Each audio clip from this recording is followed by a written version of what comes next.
Hello, colleagues. Good morning, good afternoon, and assalamu alaikum. And Happy New Year. I think this is the first time we are coming together in this new year, though it's the end of the first month, but still, I'd like to wish you all. And thank you for joining in such a short notice. This important session is actually the beginning of our discussion on this important topic. And I also like to welcome our newest colleague, Dr. Palwasa Anwari, who recently joined our team. She is a health economist and had long experience to work in this field in our region and outside. So having Dr. Anwari with us, we thought that this would be a good opportunity to extend our support further for our member states. We know our regional situation. Many countries, they are in a different kind of difficult situation, conflict, emergency, protracted emergency, and other humanitarian situation. And that really took a huge toll on the health system. Our resources are limited, especially for low and low middle income countries, even some other middle income countries as well. We don't have, absolute resource that what we want to do for our program. So in such a resource constrained and challenging situation, making a decision for program, informed decision, that's a challenge. And to know the economic implications of any interventions we take, that really become helpful for the EPA managers and NITEC members and other policymakers. So that's why we wanted to engage with you to understand your challenges, your needs, and how we can support. So today is the first intervention in this on this direction. So Dr. Anwari will share with you some basic concepts of health economics, how this can help the program. And of course, we would also like to know from your side, your needs and how we can support you. There will be a survey at the end. I request you all to kindly participate and should be proactive, ask questions, like to know more, and we are here to support you. With that, thank you all. Wish you a successful discussion in the coming next hour. And yep, over to you, Gerald. Thank you, Dr. Kwamrul. So, without wasting much time, Dr. Pawasha, please, over to you. Thank you, Gerald. Let me first thank Dr. Qamrul for insightful opening remarks that set the stage for our today's webinar. So it is, as Dr. Qamrul mentioned, is the first series of our support to the member state in the region.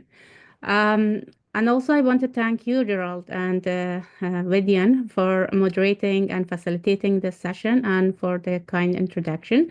Finally, I want to say express my gratitude to each and every one of you taking the time to join today's webinar despite your busy schedule and short notice. Your presence highlights the importance of the discussion we are about to have today.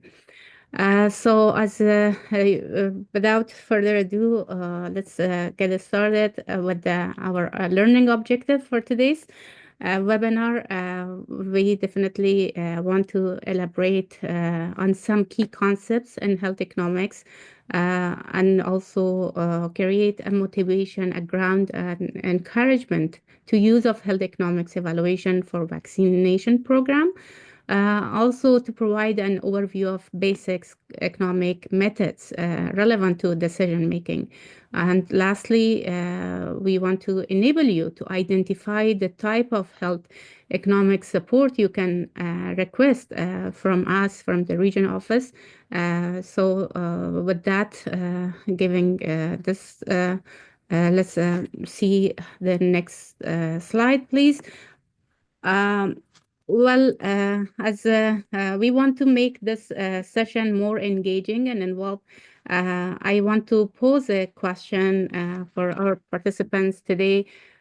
Before we start going through the presentation and slides, my question is, what are some keywords toward keywords you associated with health economics? Please take a moment, as a minute, 60 seconds, and think about it.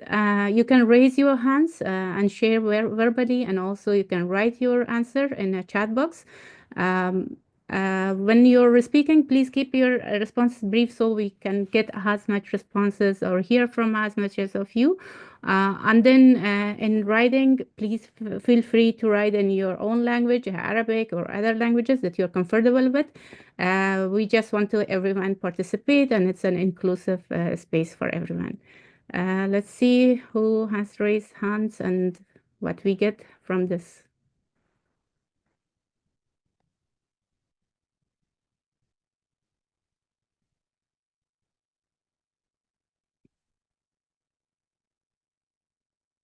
We have inclusion, complex, excellent.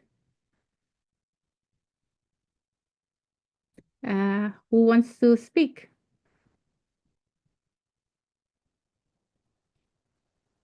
Please unmute yourself and speak and say it in word in your own language or own voice, please. Cost effectiveness, cost effective, exactly. Resources, cost benefit, excellent.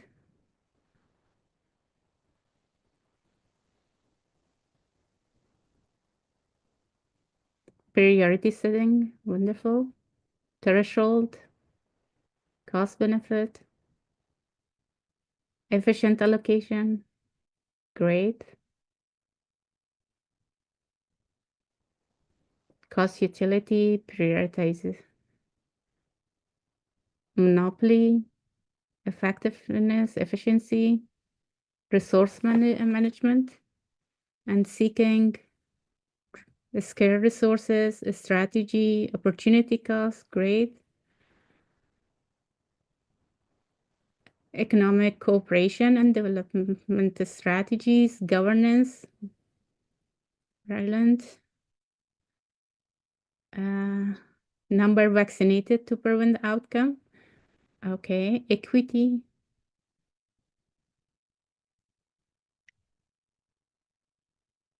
So great ideas, excellent. So you're already up to it.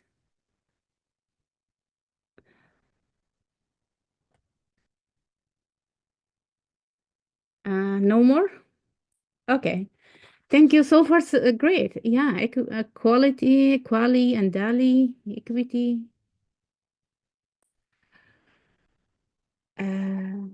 Microeconomics. Thank you all for your responses. I'm truly impressed by the level of engagement and understanding on the keyword shared. Building on your contribution, I would now like to walk you through some of the key concepts of health economics to ensure we are all aligned as we move forward. Uh, let's start with the first concept, scarcity, which already mentioned once or twice here by you. Scarcity refers to the limited availability of resources such as funding, workforce, and medical supplies, etc., compared to the vast and growing healthcare needs of the population. In a simpler term, there are not enough resources to meet everyone's need, which creates challenges in deciding how to allocate them. The central problem of scarcity is what economics, especially health economics, seeks to address.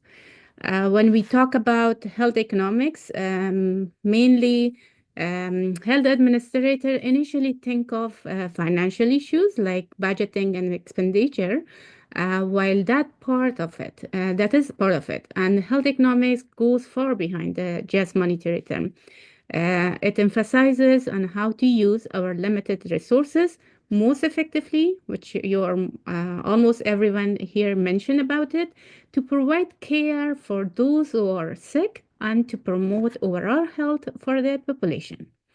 A key tool that we have is economic evaluation, which help us make informed decision about resource allocation. For example, and it also examines the trade-offs involved in using scarce resources, one purposes versus another. For example, if we allocate funding to expand hospital capacity, uh, uh, with other area of healthcare, what healthcare like preventive programs or workforce development might be underfunded as a result. So understanding these trade-off health economics guide us toward the most efficient and impactful use of resources in the face of scarcity. Just all your points that you mentioned, it is in one concept of scarcity. The next concept, which next slide, please, is about efficiency. You also mentioned many times, I read it here, about the efficiency. Efficiency is can be broken down into two concepts or types: technical efficiencies and economic efficiencies. Well, while we say technical efficiency, it mainly focuses on how we use input to produce an output or outputs. In other words, it is also about getting maximum benefit from the resources we have or achieve the same level of benefit from fewer resources. Let's explain it into an example. Imagine a primary health clinic. It combines from various inputs, including consultation room, treatment rooms, office space, time, nurse time, and all other stuff, including supplies, all. Um, Collectively, this clinic deliver health services to a certain population. Different combination in these inputs can affect efficiency. For example, a clinic could have a larger waiting area, which maybe in the currently is small and is more crowded. If we decide to make that area or waiting area larger, then fewer treatment rooms or a smaller treatment room, and the cost will be less, like fewer doctors, more nurses. With such combination, we can like play around this what we have.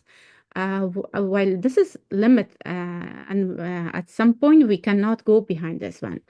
So the clinic cannot serve more people unless we had additional resources. We can like change within what we have, but if we want to reach more people, then definitely we need additional resources.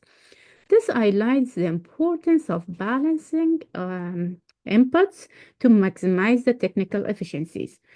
While, on the other hand, the economic efficiency focuses on the cost side. It is about producing the maximum benefit within a given budget. The goal is here to combine inputs in a way that provides health services at the lower cost possible. Definitely, if even this clinics that we talk about operates efficiently from a technical perspective, it might still produce too much or too little from an economic standpoint if costs are not managed efficiently. Uh, for instance, if we want to reach more, we invest or spend more. So it might not be economically efficient. In summary, we can say efficiency is about making the best use of our resources, whether that is maximizing outputs or minimizing cost. Both perspectives are critical to ensure a sustainable and effective healthcare system delivery. So, this is all about efficiency. Let's see what the next concept is. I also read that you talked about or wrote opportunity cost. Opportunity cost means that whenever we decide to use resources on one purpose, we are giving up the opportunity to use those resources for something else. In other words, to gain benefit from doing A, we have to forego the benefit of doing B. So it is all again a trade-off. For example, let's say we decide to allocate more resources to breast cancer screening. This decision inherently means that we will have to do or fewer, we remain with the fewer resources available for other health intervention or for prostate cancer screening. The critical question becomes here, how are the benefits of doing more breast cancer screening greater the benefits we do less or fewer less prostate cancer screening? As you see the scale, there is always like trading off, balancing, bringing, and examining. This evaluation of trading off at the core of opportunity cost and is the core of opportunity cost and guides resources for allocation decision. Um, Economics define opportunity cost as just I want to read it as it is, the value of foregone benefit that could have been obtained if a resource was used in its next best alternative. So every decision in healthcare comes with an opportunity cost, whether it is an allocated funds, time, workforce, etc. Understanding this trade-offs ensures we make choices that maximize the overall benefit of the population. Let's still talk about that opportunity cost. I just want a little elaborate on that. Imagine a country has a fixed budget on immunization for introducing new vaccine. The health policymakers needs to decide whether to introduce rotavirus vaccine or HPV vaccine. This is where the opportunity cost becomes a critical factor. In scenario one, the country decides to introduce rotavirus vaccine. The benefit is could be or definitely will be prevents severe diarrhea disease, dehydration in young children, reducing child mortality and hospitalization. And by reducing that health burden, it also reduces economic strains on families and healthcare system due to fewer hospitalization. On the other hand, the opportunity cost in this one will be delaying the introduction of HPV vaccine, which prevents cervical cancer and other HPV-related diseases. This means that population may face higher rates of cervical cancer in the future with long-term treatment costs and loss of life. On the other hand, if scenario is reversed and the country decide to introduce HPV vaccine over Rota, then HPV vaccine prevents cervical cancer definitely, and this is since this is one of the leading cause of cancer deaths in women, and also it prevents other type of cancer and diseases associated with the HPV, human papillomavirus. And the long-term health benefit, especially for adolescent and women, is enormous. The opportunity cost here, you can guess what? Delaying in introducing of rotavirus vaccine means young children remain vulnerable to rotavirus infection, potentially leading to preventable deaths and hospitalization in a short term. So when we think of opportunity cost, it's more related to decision of policymaker to compare the benefit and also the opportunity cost associated with an intervention, which is mainly related to the health prioritization that you just mentioned about, population needs, and time frame in which the benefit are expected to occur. So this is all about opportunity cost. Another concept that we want to examine here is the concept of rationing or prioritization. Just you all mentioned about it. So This is also the goal of rationing is to ensure that the resources, that is scarce resources that we just mentioned, that resources are always scarce. And once we talk about resource, please keep in mind it's not only money, but it's also healthcare, elder force, supplies, and also infrastructure, and everything includes in resources. Uh, to use of resources in the most impactful way, especially when there is not enough to meet the need. Uh, there are some common way of method of rationing used in healthcare system. I want to go quickly to that and just see how it works in our healthcare system. One is implicit rationing.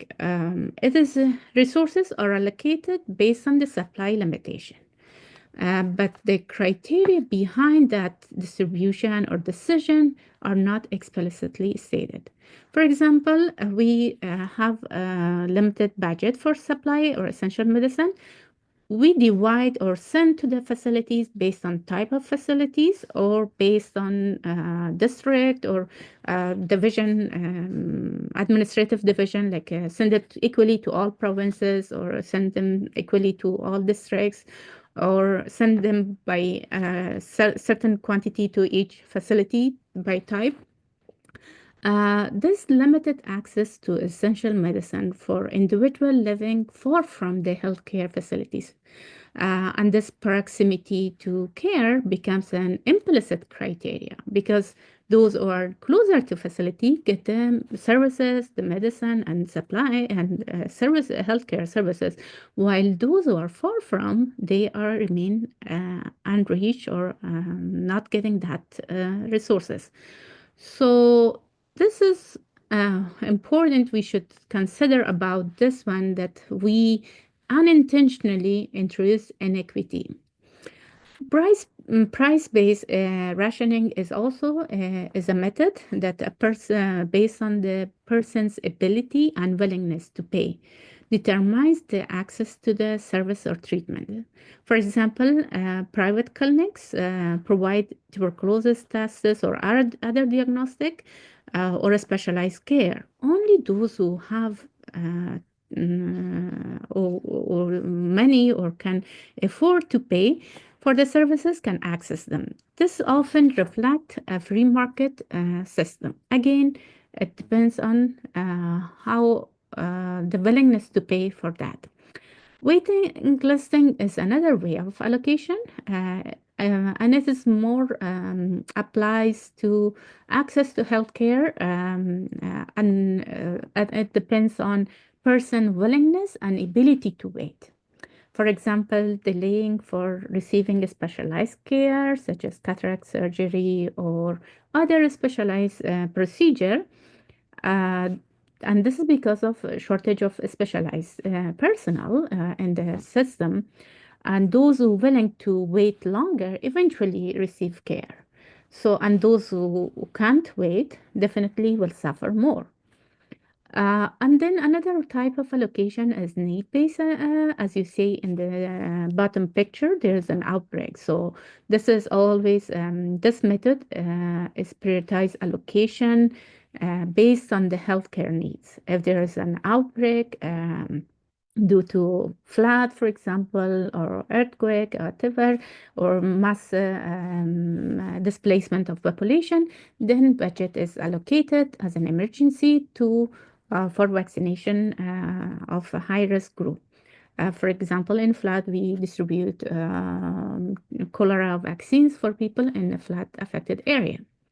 So our takeaway or message from this slide is rationing is necessary mechanism and is manage limited resources, but the method used depends on the context, the goal of healthcare system, and the equity consideration.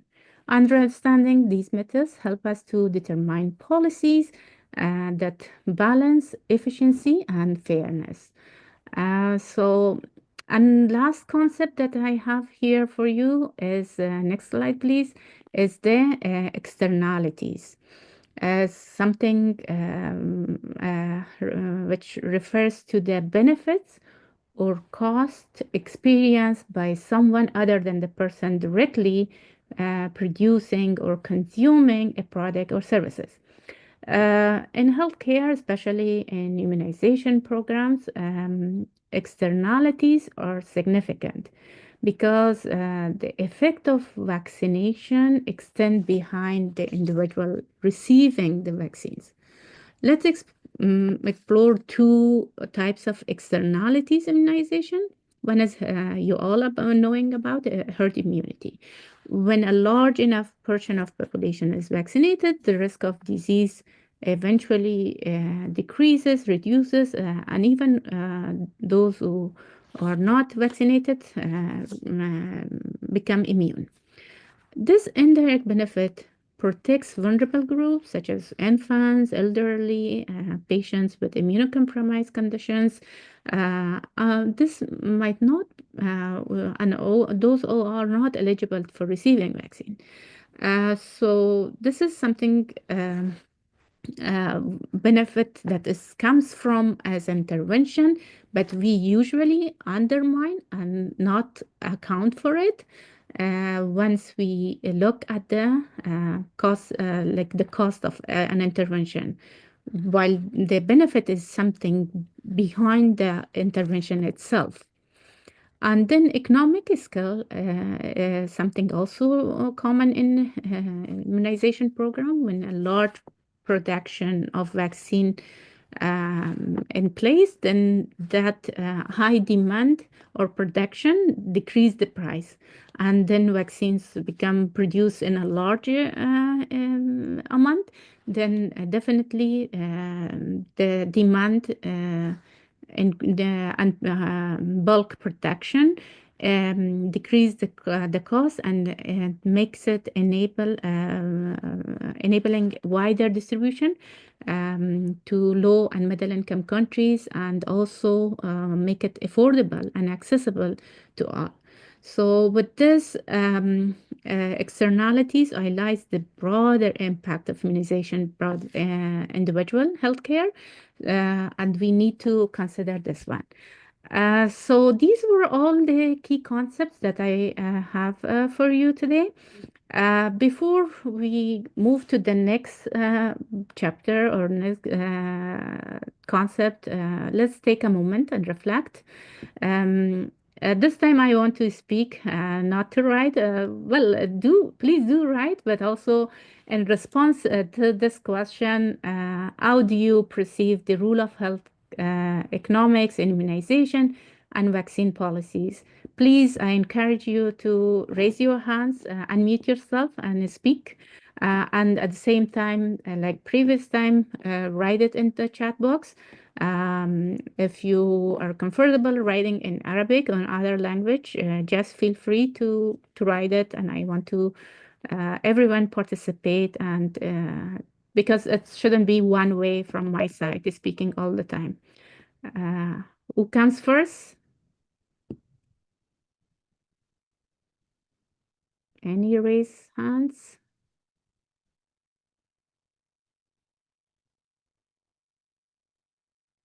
Okay, then maybe write it down then.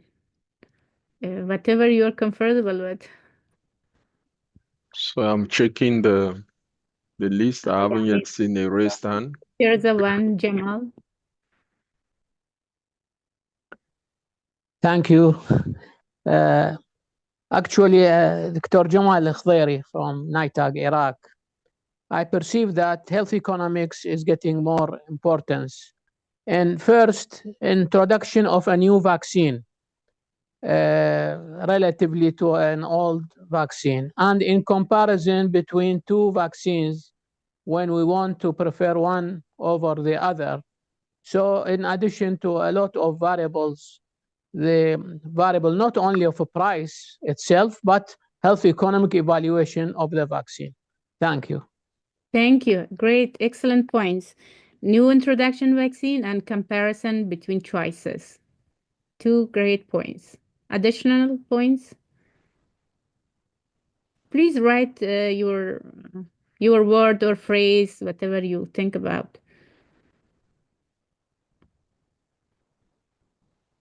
We have a Jaskan. Yes, please. Thank you, Go. Avisha. We always should be thinking actually economics, health economics, whenever you're talking about health, any intervention, and this is an important preventive aspect of health, immunization and vaccine. So, uh, uh, for a country, whether they are rich or poor, I think economics still will remain one of the central deciding factors when you talk about any intervention. So as far as the way I perceive it is that yes, it has an important role.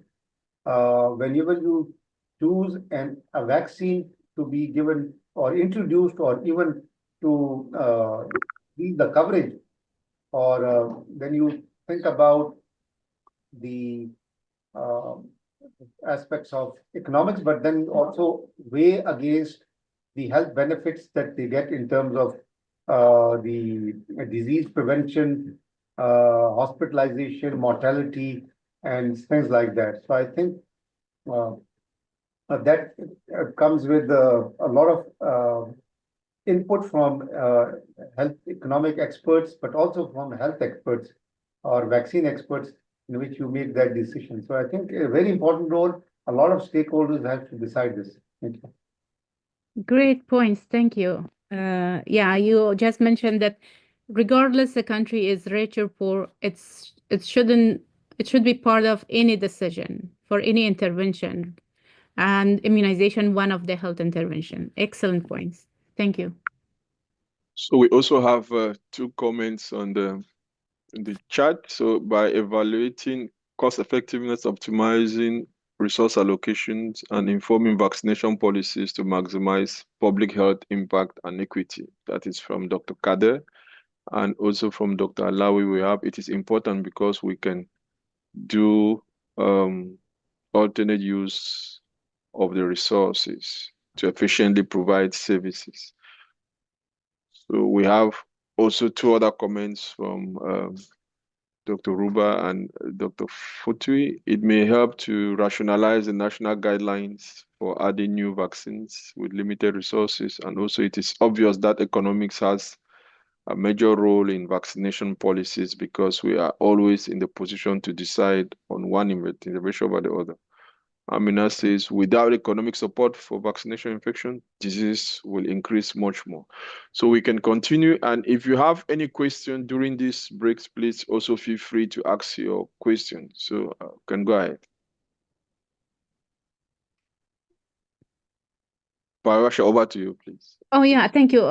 Any question? As you mentioned, we have time for one or two questions here as well.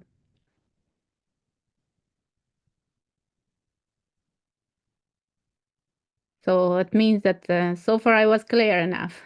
Thank you. So let's move to the next chapter of or section of the today's presentation. Here I want to bring focus or zoom in on the immunization program itself. I want to start with this a very important table that I come across, and it was published in WHO Bulletin, recommended or asked by World Bank to do a cost effectiveness of health intervention, um, and then make a cost-effective or health intervention by public health and also clinical aspects. So in this table, as we see, the two red boxes, this is the two first lines of the public intervention, and it stands for immunization. And it's also important to see that immunization for both low and middle income countries, API is ranked on the top. And it drives the most significant health benefit measured in daily potentially gained for the lowest cost per daily saved.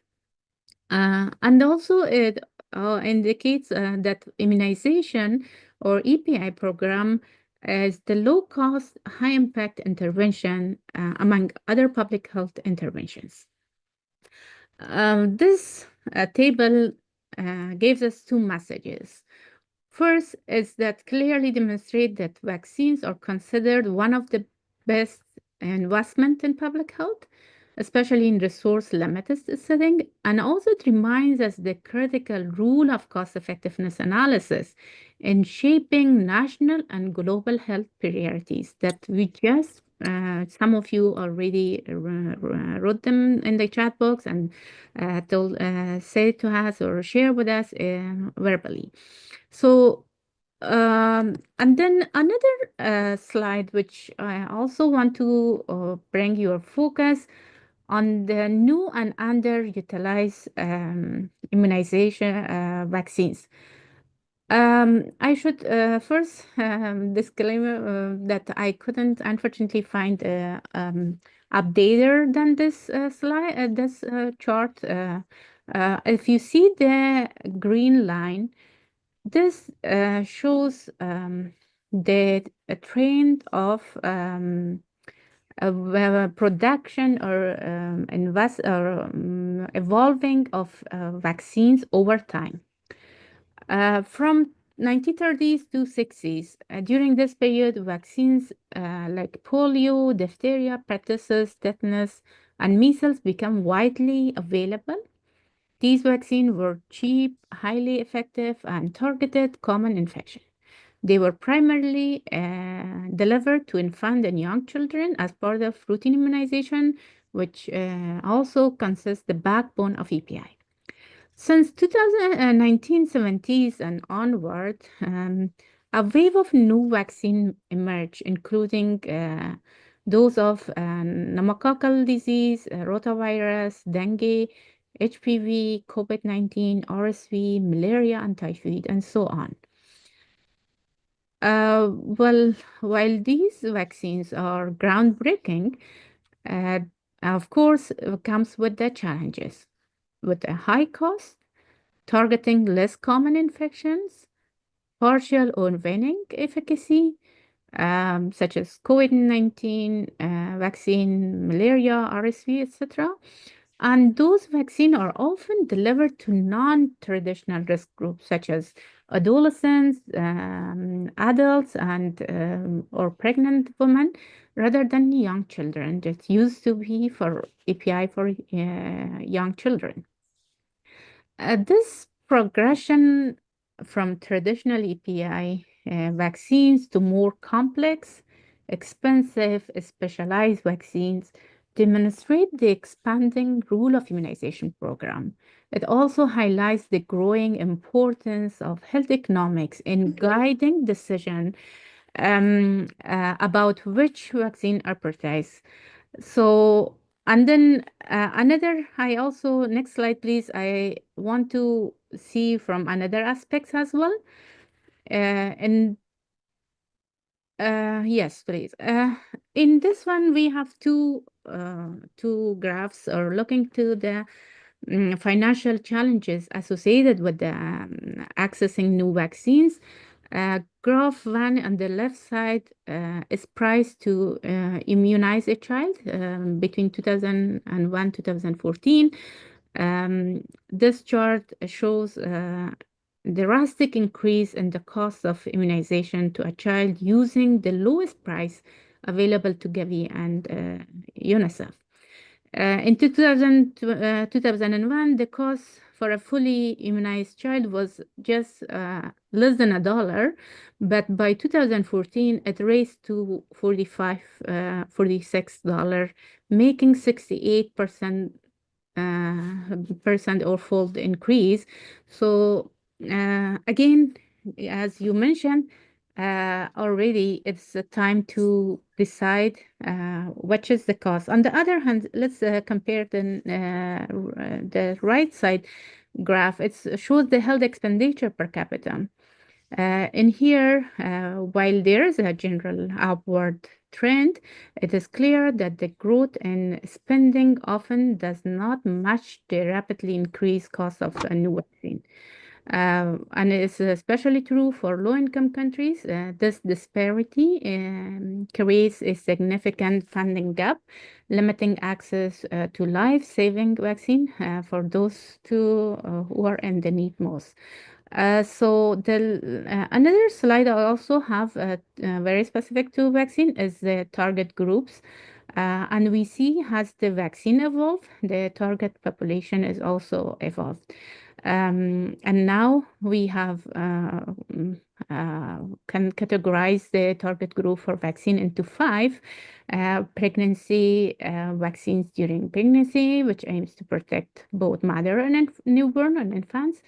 Then infants and children 0 to 8 years. This is a primary focus of a traditional EPI program, but additional vaccine, of course, has been added along the way.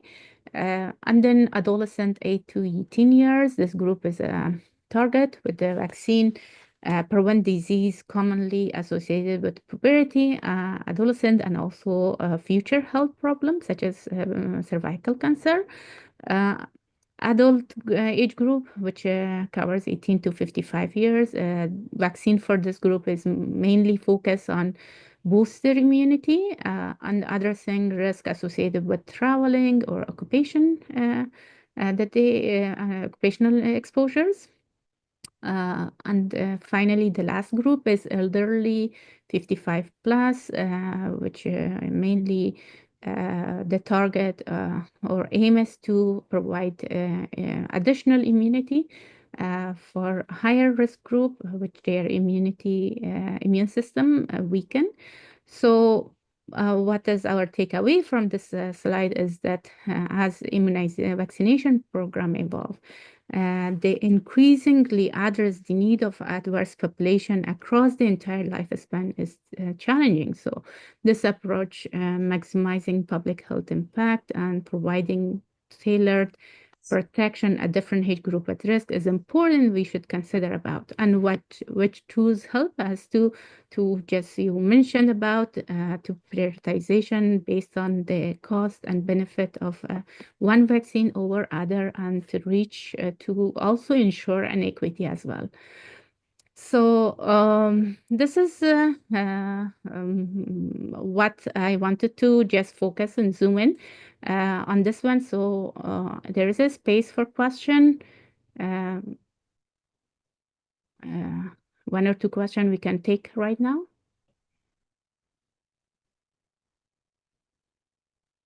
So I'm looking at the chat, not the chat, participants, if there are any reasons. For now, there are no reasons. So any contributions, if not questions? Yeah, comments, contribution. Yes, Dr. Khan? Yeah, sorry, Dr. Jasna. I'm a RETAG member, also RETAG member from Pakistan, Islamabad. I just want to add that there are very important topics that we have learned. The only thing is that country like Pakistan, in which the routine vaccination is still low, there you always have to debate a lot about introduction of new vaccines. They are also important. I'm an ID physician and I'd like more vaccines to be available, but routine vaccination, which already is not very optimal. So this is an important point to consider when you bring about new vaccines or especially when they are not being available in some countries at least. So I think the decision is actually based on a lot of other priorities which the regulators or implementers or planners have to do when you bring in new vaccines. If you have a lot of resources and if you can increase your coverage and also bring vaccines, then there is no better thing than that actually. But what I'm trying to say is big debate, of course, whenever you bring a new vaccine, when you talk about new vaccines, they are always helpful for a lot of population, at least high risk population. But in a country in which coverage is low, you need to work more on increasing that coverage for routine vaccination. Thank you. Very Thank you so important point. So it's not just enough to introduce vaccine, but most important is to make sure the shots get to where they have to get to. So we also look at that when we do the E2R, looking at the domain on feasibility. So that's a very good point that you raised there, Dr. Ejaz. Dr. Ali, Yes, please. while we hear from Dr. Ali Pawasha, there is a question on the chat, so you can also look at that question so that you come later to that. Dr. Ali, please. Thank you so much, Greg. Good afternoon, everyone. Just to have a question from the beginning regarding the opportunity cost and rationing. What's the difference between the two in terms of the using the two words in health and economic evaluation? Thank you. Gerard, should I go? Yes, go. Yeah, Okay. go ahead. Thank you so much. Your question about opportunity cost versus rationing. Rationing is more about allocation, which is more of programmatic aspects. For instance, EPI or Ministry of Health just have the budget, allocated budget, and then make allocation based on different, as I mentioned, like explicit, implicit allocation, like by district, by type of health facilities. More of opportunity cost when we talk about is comes with any intervention. If even with that, if we decide to allocate this amount, there is an opportunity cost always go with that allocation. Because if we, for instance, allocate for the buying essential medicine or in response to an outbreak, we bring like our resources to response to an outbreak. There is definitely, we take a resource from somewhere else to respond to that.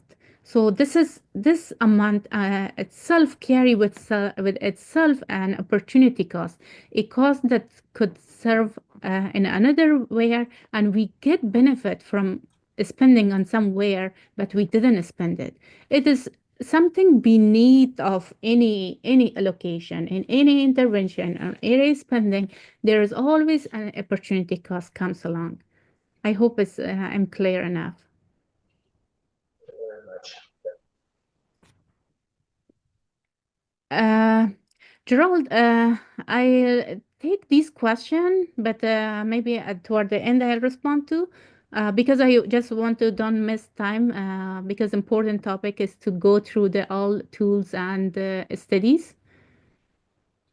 Go ahead. We'll come back then to the question. Just note Yes, the question. we have the question here, so we can come back and then respond to later. Okay. Yeah. Thank you. Thank you again. Let's begin to this section, which explore economics evaluation tools and various types used to guide decision making in health economics. I want to start with this question: what economic tools can address vaccine investment decision? On this slide, we connect the economic evaluation tools to specific vaccine investment or policy question. If a policy question is about affordability, then we might be asked, how much does it cost to vaccine one person? So with such question, a cost study is a tool used. For example, and the response will be that delivery cost is $10 per vaccinated person. If the policy question is about sustainability, and if the question is, can the budget sustain this intervention, which we always come along, okay, I'll introduce this vaccine or switch to IGZA. Can the budget sustain this intervention? Right now, I have Gavi support. what is the budget sustainability. If in this case, a budget impact analysis is appropriate, for instance, a vaccine might cost 2 million per year, but save the public sector 500,000 annually. So this is something that in budget impact analysis is an approach. And if the policy question or focuses on impact of disease, then to estimate the future impact of vaccination program on disease outcome. In this case, we use epidemiological models, for example, predicting that vaccination will prevent 10,000 or 100 deaths per year starting in 2033 or 10 years from now. And if the policy question is value for money, in this case, we assess the intervention through a cost effectiveness analysis or full economic evaluation, to which when here we compare cost and benefits. For instance, vaccination costing 10,000 per deaths averted. And finally, if the focus or policy or decision criteria will be price setting, and if the question is what is the threshold price for this vaccine to be cost effective, in this case, a threshold price analysis helps. For example, in price. Please mute yourself. Thank you. And then these tools provide. Can you help to mute? كويس تمام خلينا نحطه بالسيارة. Okay, thank you. Sorry for this interruption. So next slide, please. In the next few slides, I will. Next slide, please.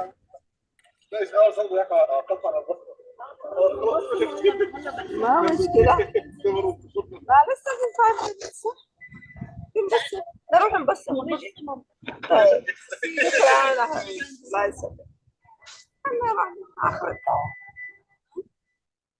زمر مين هو سيارته اللي زمر؟ انت قفلتي ما فتحتي؟ ها؟ فتحت سيارتك فيها ثاني؟ Gerald, can you help with can someone help to mute this? بحضر في المحاضرة. أنا طبعا Zoom. Okay. It's good that we have some background noise to just not to hear me only alone. In the next few slides, I gave a little focus on different type of methods. First is the cost of illness and costing study. أفكار.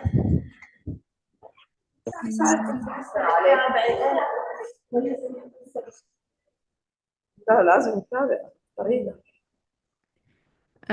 Okay. In this slides, introduces two essential tools in economic evaluation. Ahmed, please, can you mute the speaker who is Ahmed Shokri, please, can you mute where the noise is Yes, I'm coming muting. from? I'm muting all now. Thanks. Thank you, Amit. Sorry for the interruption. I know it distract everyone, including me. Okay, in this slides, I am going to touch upon two types or tools. One is cost of illness and costing study. The left side of a scale, if you see, there is represent a scenario with no intervention, and the cost of illness study focus on answering what are the costs associated with the illness. So it doesn't touch upon the intervention, it's just only focus on the disease cost. And this includes direct costs of treatment by hospitalization or medication, and indirect costs as well, such as loss of productivity due to illness and deaths, and also the burden of disease. This type of study good for advocacy, for policymakers to show them the burden of disease that impose on individual or healthcare system. On the other hand, the costing study is on the right side, as a skill introduces the intervention, such as a vaccine or treatment program.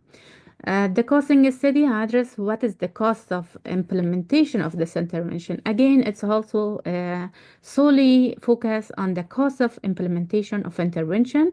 Such as vaccine procurement, delivery, logistic. The reduced health burden and potential saving in healthcare costs resulting from this intervention is also assessed. But what is the difference?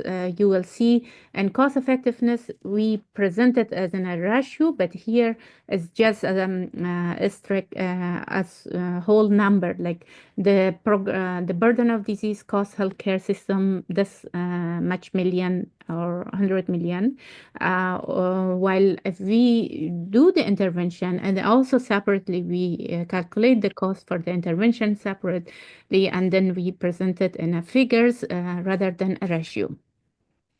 Next slide, please.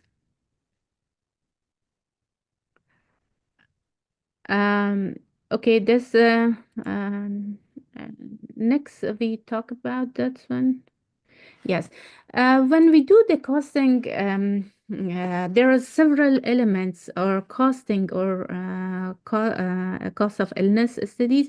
We need to consider these elements in our calculation and also in presenting our findings. One is from costing categories. When we do the calculation, we should consider all cost elements, including direct costs, which associated with the program administration, program management, training, communication, community mobilization, etc. For as well as indirect costs, like capture the productivity loss due to time spent traveling or receiving vaccination, or lose of productivity as well. And adverse event related costs covers surveillance, reporting, and treatment of the vaccine-related adverse event. So each of these comes with cost elements. We should calculate and consider count for it. Next is costing perspective. This is from which point of view we present. We have another person unmuted, please. Thank you. From which perspective? Sometimes it could be either from health sector perspective, including cost to healthcare providers such as government or private health insurers, or anyone that pays for it from the government perspective, and then it could be from a societal perspective, which covers all costs, including out of pocket costs, travel expenses, loss of productivity. While the optimal or best way to present the societal perspective, but sometimes due to limitation in our resources or timing that we cannot count for it, we just may present the cost from the healthcare perspective. What is important to whichever to you go with it, but it's important to mention it in your results and in your calculation. The costing approach is also includes all resources used for the intervention, full costing or incremental. Incremental cost, for example, you have already a vaccine in your schedule, but you shift from one type to other.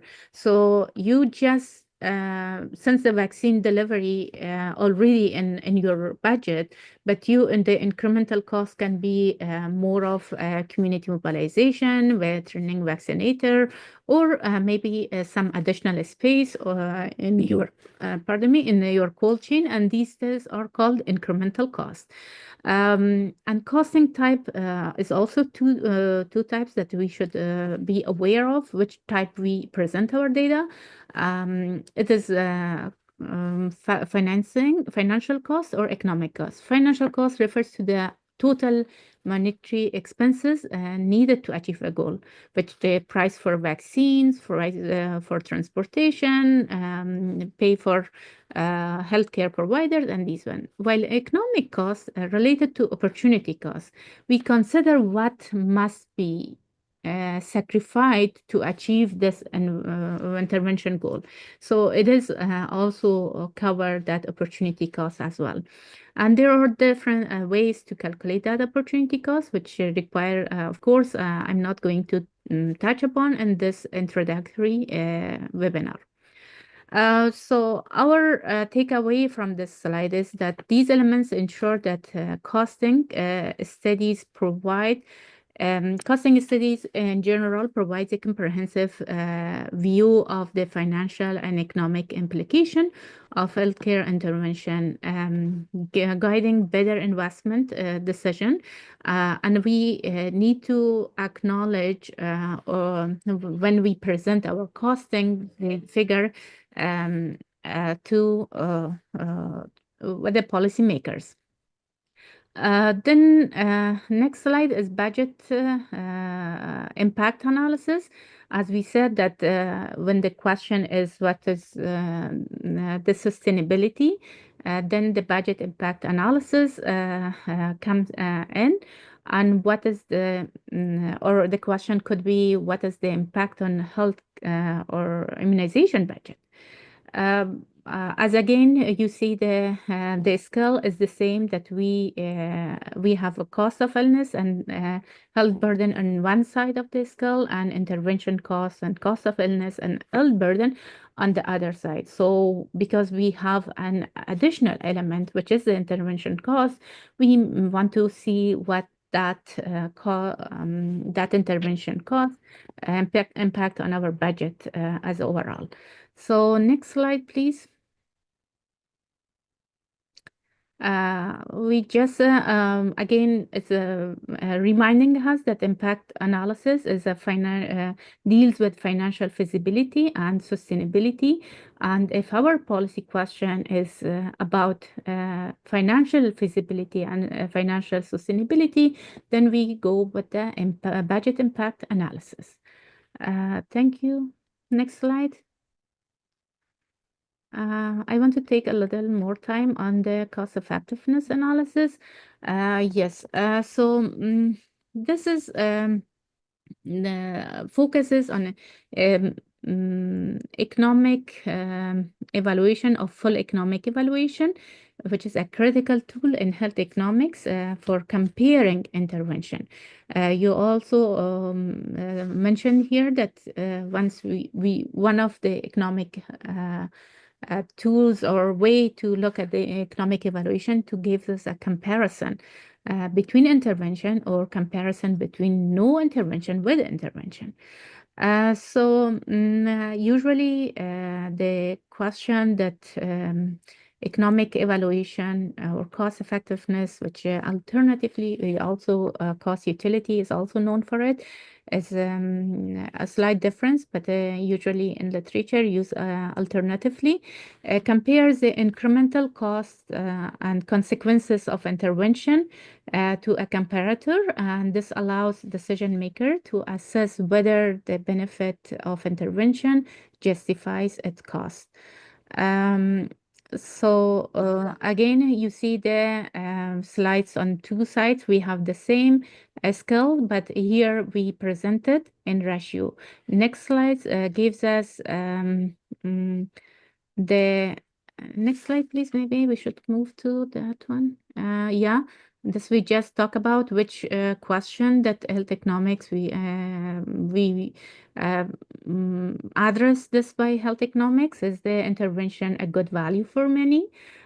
Is the intervention cost effective, and so on. These are the list of questions that economic evaluation can answer. With this, we move to next slide, please.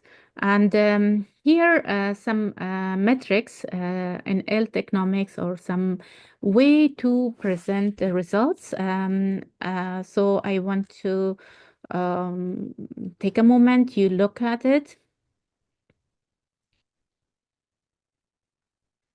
A DALY, or disability adjusted life, as you mentioned, is measure of overall disease burden exposed as a number of years of healthy life lost due to illness or death. The goal is that we want to minimize DALY, the loss of life, healthy life, as they represent loss of year of life and time spent in illness. QALY is the quality adjusted life here, combines both the length and quality of life into single measure. QALY represents the healthy years of life in full health gain from an intervention.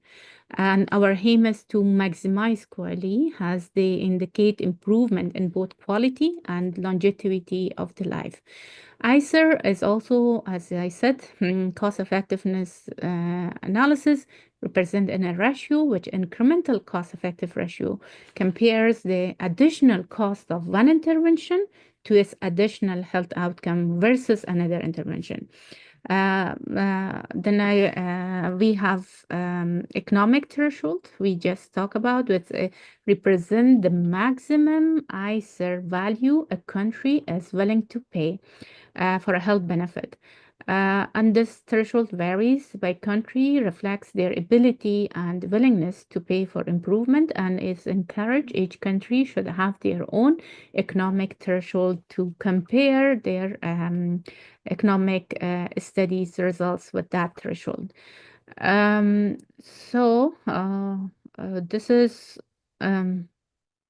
what we have in this slide. Next slide, please. So this is another just schematic how the economic model works. We compare a scenario without a vaccination here, as we talk about all about vaccine or immunization, and with vaccine. We compare cases, deaths, which represent as a measure of DALYs, and also the average cost per visit and hospitalization. We expect more cost of visit and hospitalization without vaccination, and we compare it with the once we introduce the intervention or introduce the vaccine, and we see the average cost again. And then this is represent like next slide as ICER. ICER is an incremental cost over incremental health gain. And then here an example how it could be presented either from the government perspective as an example. In this example is the intervention will cost will be $82 per DALY averted from the government perspective, and $80 from the societal perspective. So this is how that cost effectiveness ratio or ICER is represent and gives a value to present it, and it's usually represent in DALYs or QALYs.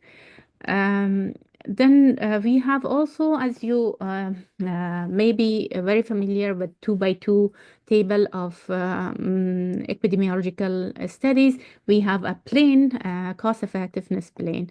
And as you see, we have 4 quadrants, and 2 of the quadrants, right, upper right and lower left, pose us to a question. Is there is improved health, but in cost more?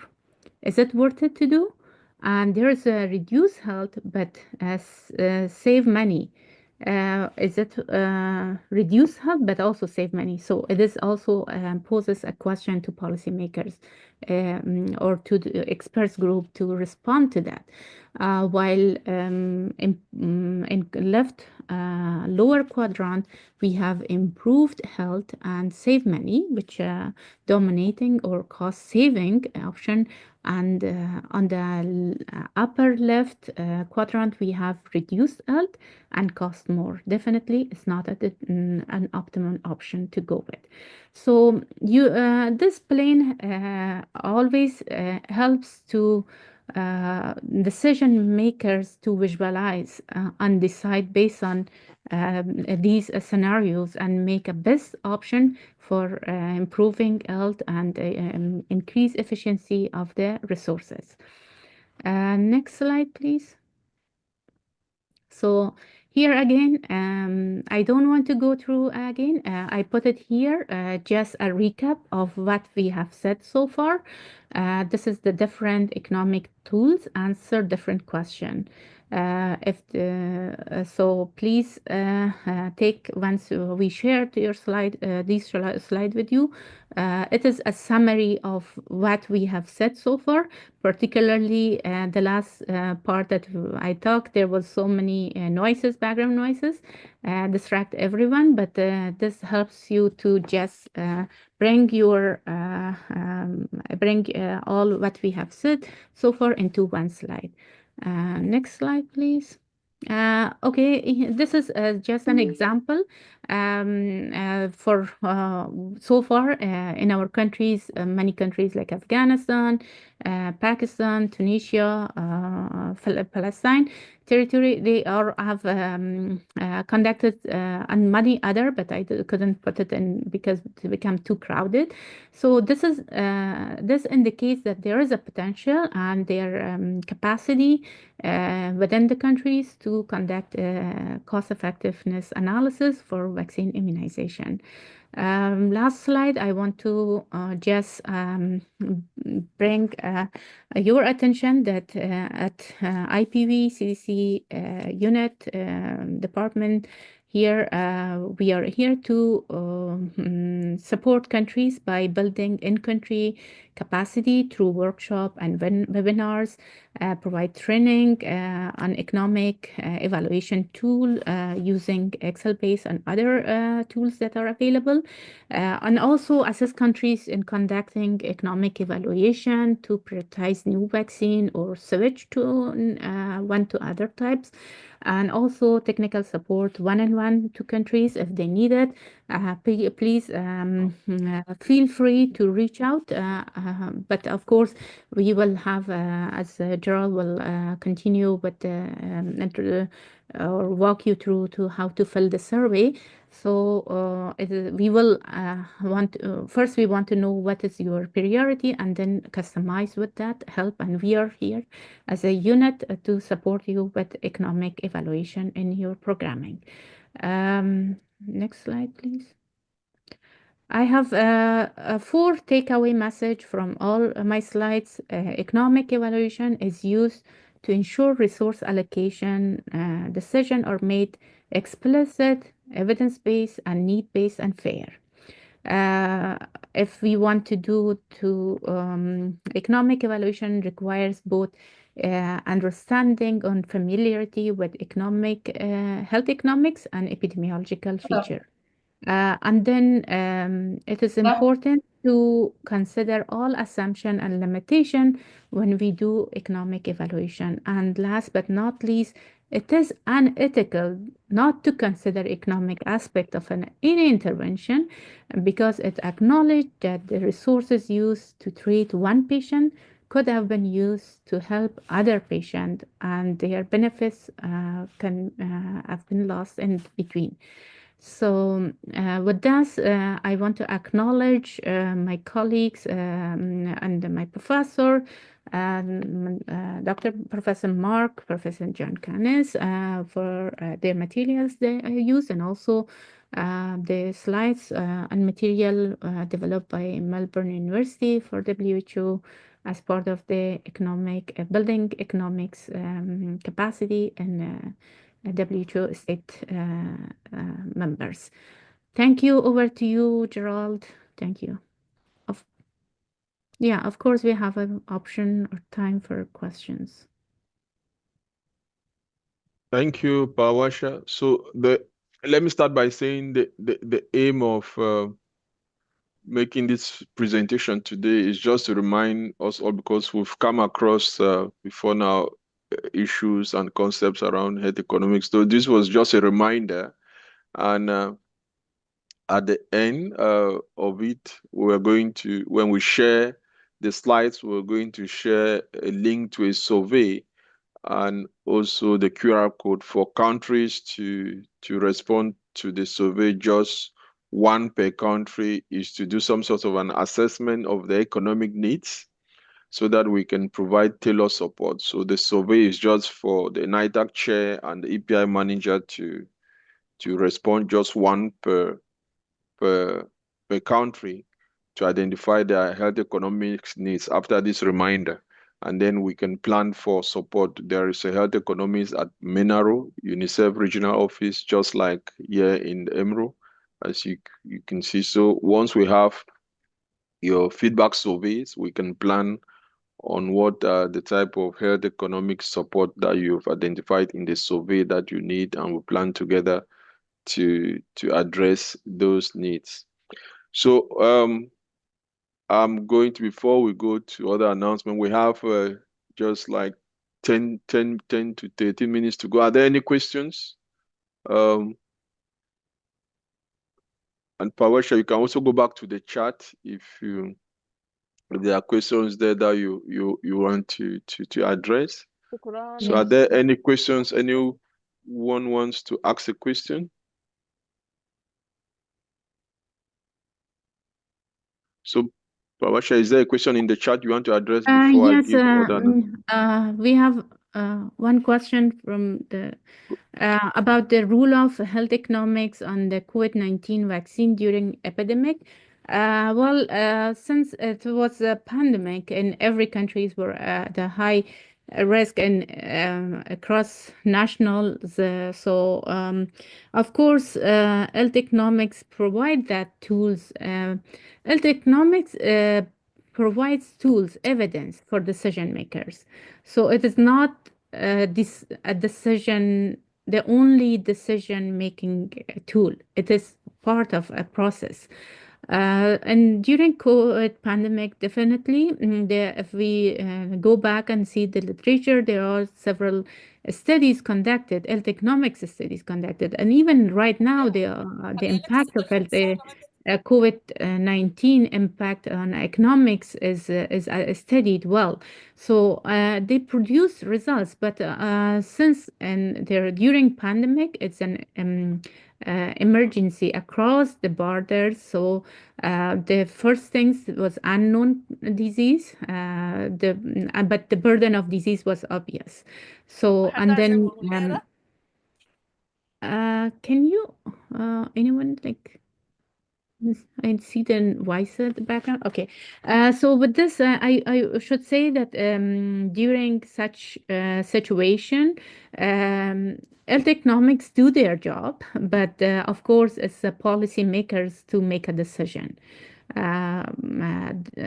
Not in pandemic, in any situation, health economics produce evidence, and then later, as part of NITACs or other technical forums, this evidence change into policy recommendation, and then recommendation presented to policymakers, and policymakers finally make a decision on it. So hope I address your question. Another question is for pregnant women.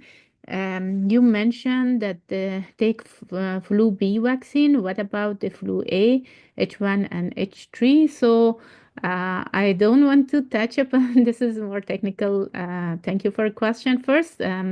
Experts in vaccine or particularly immunization during pregnancy or maternal vaccination experts gives you that response. So I avoid that as answering this expert answer here.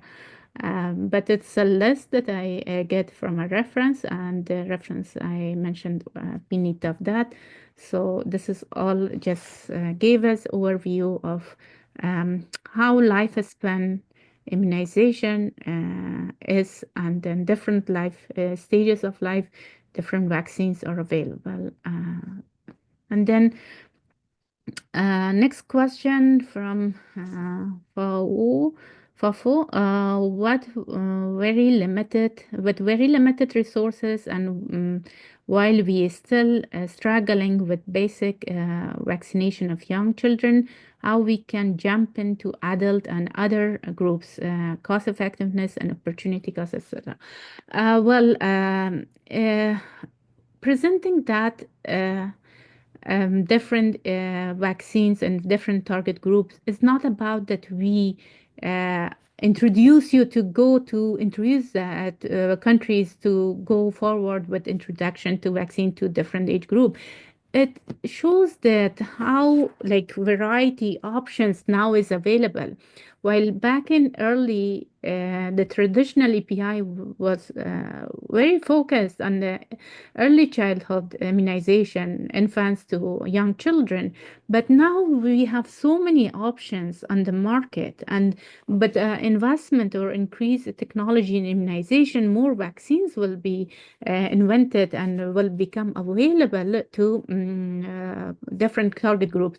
This reminds us that how the complexity or decision on the vaccination become challenging, and it's complex. So if we at some point reach to our main target group, which is children under 5, then definitely the need will increase, and then the need of population will shift, and we have with elderly problem, and then with their immunity and the other diseases.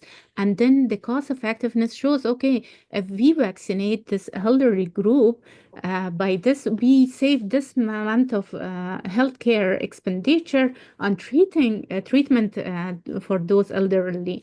So this is always a trade-off. But the main idea behind this introduction of this target groups is showing that how the span of immunization expanded over time, and we may need at some point to look at those options as well in the future. Thank you. Then there is a question: is there a rule of health economics to provide treatment for infectious disease as a dot for pertussis, which is a big problem for us? Well, definitely economics evaluation, as one of our colleagues mentioned, it's not an immunization, but in all health intervention, we need to look or do our homework, which we need to look for any intervention, a cost effectiveness, which if we have that capacity in the country, we need to start with the burden of disease, and then see what is the burden of disease, the cost associated with the treatment, and the number of lives we lost from that, and then the cost of the intervention, and then compare it and they present it, okay, this intervention based on our economic threshold is cost saving, and it's still cost effective, or it's too expensive to go with it. So it is all about decision after doing that one. Definitely we can do economic evaluation for that as well. We have a raised hand, Gerald. Mawahi, please. I think that will be our last question. Then we get some 1 or 2 announcements to make before we close. Mawahi, come up with your question. Okay, thank you. Yeah, it is not a question, but it's a comment, because when we are looking for the economic evaluation, specifically for immunization, is a fragile and conflict area. Yeah, we know that the cost of service is very high in such countries. I think maybe it is will be better to provide the evidence with the health economic evaluations for the immunization services in the conflict area. We know that most of the health system in such countries is broken, and I think the others preventive interventions is always affected. But have something really studied, because studied or have been evidence-based when we are comparing different health economics, it will be useful to make more evidence about something. Maybe with the general analysis, it could be the thing that most of the people think it is right. So I just want to stress about different health economic evaluations in providing immunization services in conflict area, in addition what have been elaborated in new vaccine introduction and evaluation with the different preventive interventions when compared with immunization. Thank you, and over. Thank you. Definitely, you're very right. Irrespective of any type of study, before applying the recommendations or proposals within, we'd have to bear in mind the context where this is to be implemented. So thank you, Dr. Pawasha, for your presentation today. One last question, if we have. There's a question from Aliri Sodal. Dr. Ali has mentioned, what is the key role of NITAG in health economics evaluation, particularly donor-dependent countries? I just want to answer this question before we wrap it up. Definitely, if we see the composition of health economics, pardon me, the NITAG, there is a required to have an epidemiologist and health economics.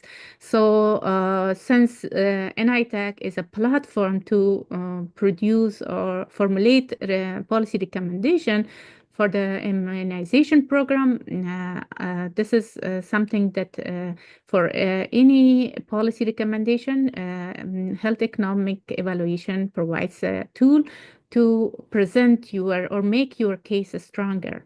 When we just talk about cost and then cost of disease, and separately we say the burden of disease here, and then we talk about the intervention cost. So it looks the cost so huge number, but once we present it in a cost effectiveness ratio, then it's translate in a way to make it a strong advocacy tool for policymakers or even to donors, to even the countries with dependent